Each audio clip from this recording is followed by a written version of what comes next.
Everyone, आज चाहिँ म तपाईहरुलाई लिबी लिबी कसरी बनाउँछ भनेर देखाउने छु। अनि लिबी लिबीको लागि चाहिँ मैले चाहिँ आटाको डो बनाइसकेको छु। अब यसलाई म कसरी बनाउँछ भनेर म देखाउँछु है त।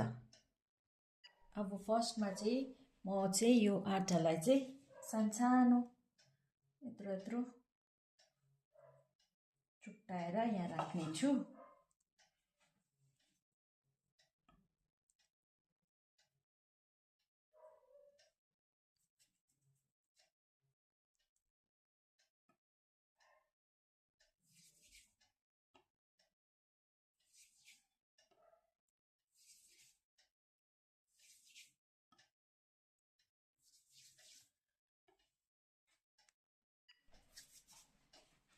मैले सेप पनि निकालिसके, यति भइसक्यो।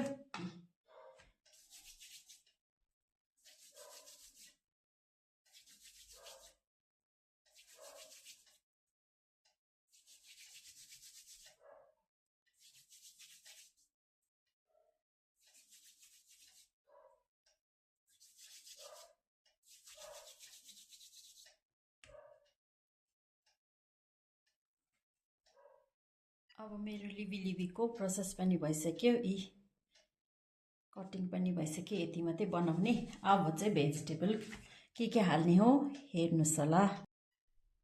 अहिले चाहिँ मेरोमा मैले यो कटिङ पनि गरिसके। यो चाहिँ अब तपाईले देख्नु हुँदैछ नै, यो छ गार्लिक, अनियन, टमेटो, क्याबेज अनि क्यारोट, अनि यो चाहिँ प्याजको साग हैन। अनि त्यति नै छ मेरोमा। अब म यसलाई बसाउने छु, बनाउने छु है। हेर्नुस् है। अब चाहिँ मैले यहाँ पानी पनि बोइल गरिसकेको छु। पानीमा चाहिँ म अलिकति यसमा नुन हाल्ने छु। अनि त्यसपछि यसमा चाहिँ मैले ओइल पनि हालिसके हैन। ओइल हाल्यो भने चाहिँ अलिकति टाँसिँदैन, त्यही भएर मैले ओइल हालेको छु।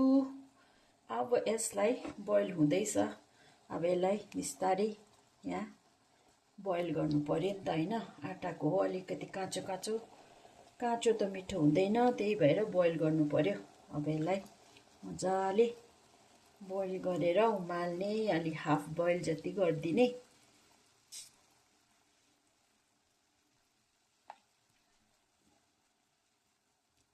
है त म हालिहाल्छु है। चाहिँ मजाले बोइल हुँदैछ हैन। यस्तो हुँदैछ है। मजाले बोइल हुँदैछ। मजाले बोइल भएपछि चाहिँ यसलाई तार्नु पर्छ।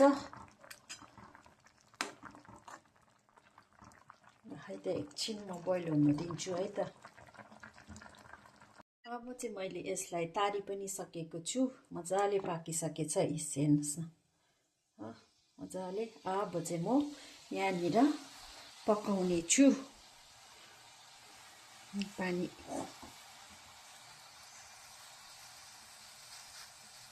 अब चाहिँ म फर्स्टमा चाहिँ तेल हाल्ने छु क्वान्टिटी अनुसार। अब मैले कति त्यहाँनिर लिबी लिबी कति छ हैन, त्यो आटाको यो कति छ त्यति नै तेल हाल्नु पर्यो। यतिले पुग्छ होला सायद है। भयो, ज्यादा तेल खानु हुँदैन हैन, यति भए पुग्छ। अब तेल पनि खरिसक्यो। फर्स्टमा चाहिँ म त गार्लिक हाल्ने छु है।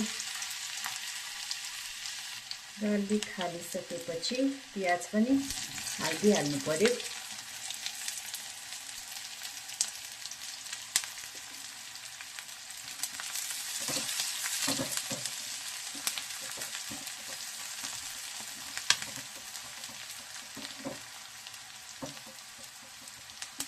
त्यसपछि म हालिसकेपछि यो क्यारोट सबै हालिदिन्छु हैन। एकैचोटि पाक्छ नि त।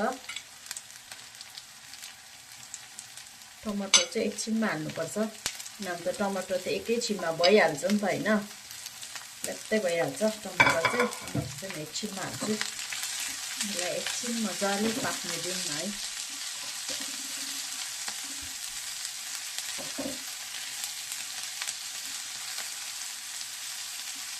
त्यसपछि चाहिँ तपाईले हाल्दै जानुस् यसमा।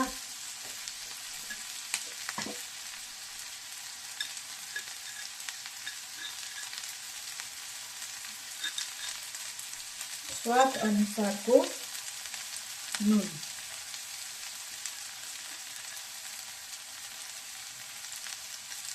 नुन कम्ती खानुपर्छ, हामी नुन कम्ती खान्छ, नुन कम्ती नै हाल्नुपर्छ। त्यसपछि चाहिँ तपाईले के गर्नु पर्यो, चलाउँदै पनि गर्नु पर्यो, अलिक सानो पर्नुपर्छ।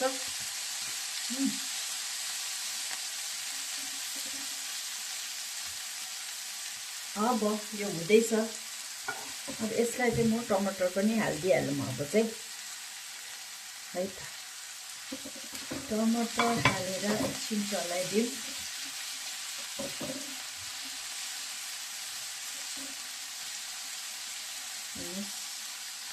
कस्तो दामी देखे। अब यो हुँदै पनि जान्छ। अब यसलाई पनि हालिदिँदै गर्नुपर्छ, किनभने यो पनि पाक्नुपर्छ नि त। मैले यो हाफ बोइल मात्रै गरेको छु नि त होइन। यसलाई पनि हालिदिइहालौँ।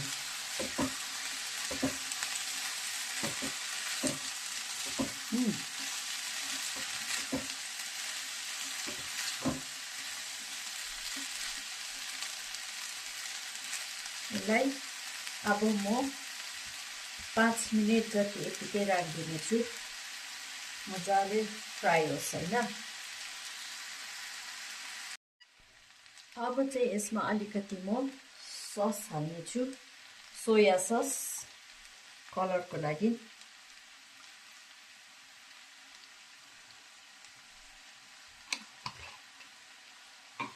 अनि त्यसपछि म यो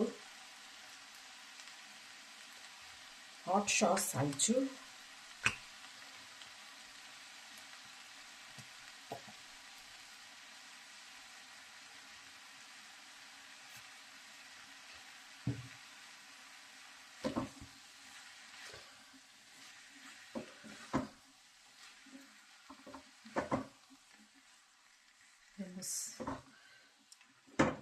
कलर पनि चेन्ज भयो, हेर्दा मिठो।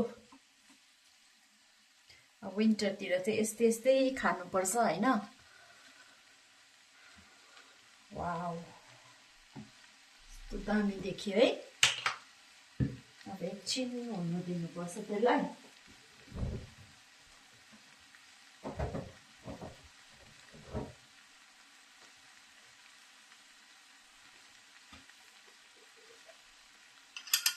त्यसमा चाहिँ अब म अलिकति यो पनि हाल्नेछु, पर्मसला। ज्यादा हाल्दिनँ म चाहिँ यो चाहिँ, किनभने अर्को नै यति मात्रै हाल्नेछु।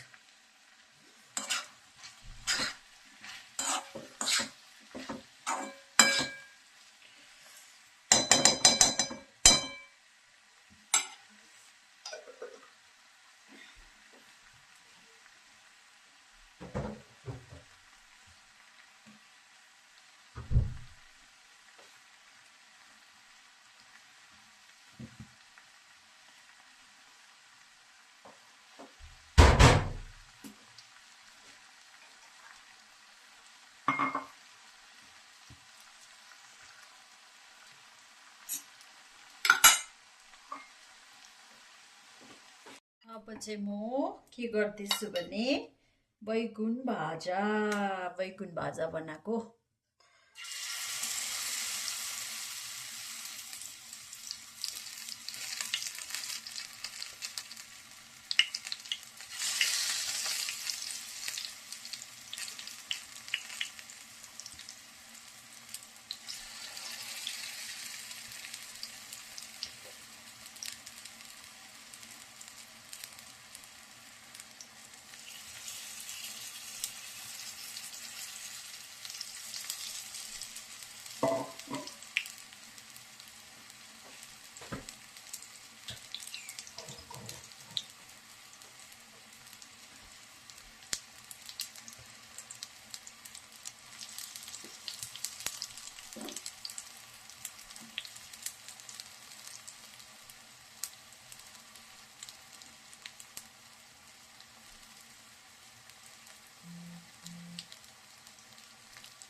वाउ वाउ वाउ दामी भयो दामी